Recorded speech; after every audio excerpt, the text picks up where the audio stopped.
Ito yung comparison ko ng Sakalam Mini Driving Light 30 watts versus Prism Glare na 35 watts.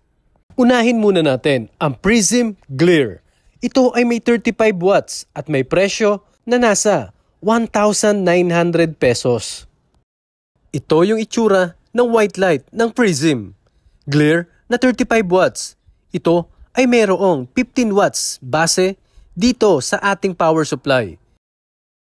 At pagdating naman niya dito sa kanyang yellow light, ito ay meron ding 15 watts.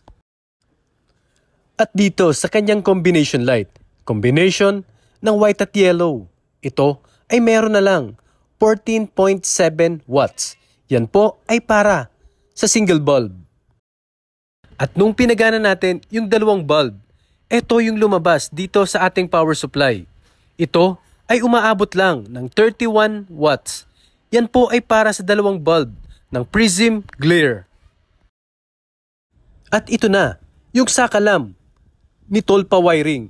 Ito ay may 30 watts. At may presyo na 1,300 pesos. At ito yung itsura ng kanyang white light. Ito ay mayroong 15 watts para sa isang bulb.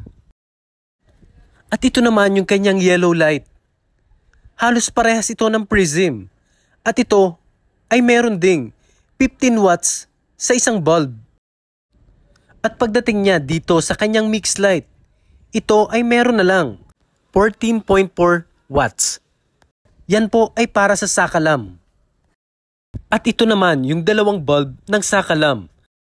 Pag pinagsabay na buksan, ito ay umaabot ng 31 watts sa white at saka sa yellow light nito. At syempre pag ginamit na yung combination light, yung white at yellow, ito ay bumababa na at umaabot na lang ng 29 watts kagaya ng Prism na nasa 29 watts din ang kanyang combination light. Dahil parehas yung output ng dalawang ilaw na to, kahit 35 watts ang Prism at 30 watts ang Sakalam, halos walang pinagkaiba sa liwanag at saka sa itsura ng bawat ilaw.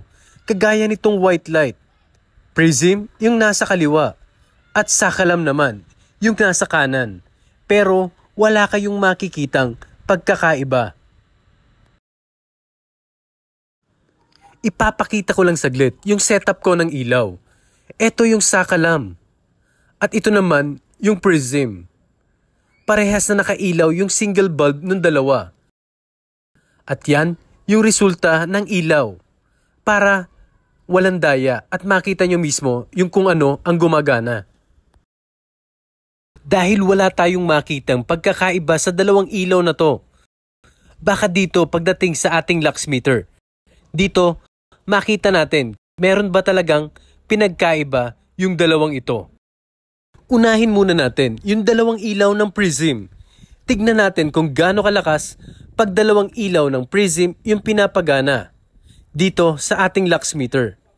Dito makikita nyo na nasa 5,000 lumens or 5,000 lux yung ilaw na binubuga ng dalawang bulb ng Prism.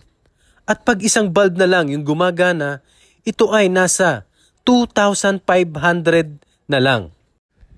At pagdating naman dito sa kanyang yellow light ng Prism, sa dalawang bulb, ito ay merong reading dito sa ating lux meter na nasa 5,100 lux. Yan po ay para sa dalawang bulb ng Prism sa loob ng 2 meters na layo. At pag binuhay na yung kanyang combination light, yung combination ng white at yellow, ito ay nasa 3,000 lux na lang. Malaki talaga ang binababa pag mixed light ang ginagamit. Dito na magkakaalaman kay Sakalam kung ano ang ibibigay sa atin na reading ng dalawang bulb ng Sakalam.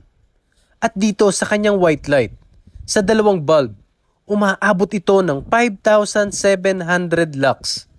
At pagdating naman sa kanyang single bulb, ito ay umaabot ng 2,800 lux. Yan po ang liwanag ng white light ng Sakalam. At pagdating naman dito sa kanyang yellow light, kay Tolpa wiring, ito ay umaabot ng 5,800 lux sa 2 meters na layo. At dito sa kanyang combination light, yung combination ng white at yellow, ito ay umaabot ng nasa 3,400 lux. Yan po yung liwanag na binabato ng Sakalam. Ipopost ko yung mga resulta na nakuha ko. At tignan nyo kung ano ang mga pinagkaiba. Dahil sa palagay ko, mas malakas ang Sakalam. Ito po yung list ng data na nakuha natin dito sa dalawang ilaw na ito.